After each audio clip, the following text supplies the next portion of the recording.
Good afternoon, Prynhawn Da, Sarah and Ganesh here from Evolve, a social impact company, with my next video on fun activities that you can be doing at home during this period of home learning with your children to keep them physically active and to improve their gross motor skills.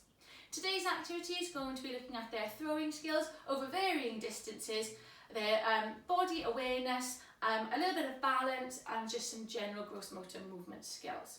For this activity, you will need to have some jewels.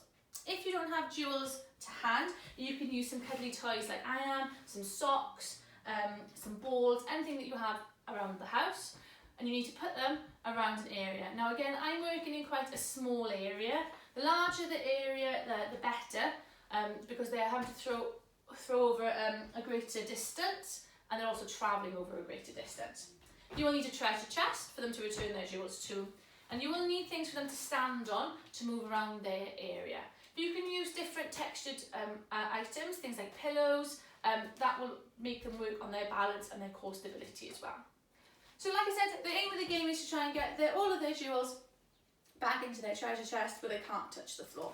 So they're going to move around the area until they reach one of their jewels. They're then going to throw it into their treasure chest.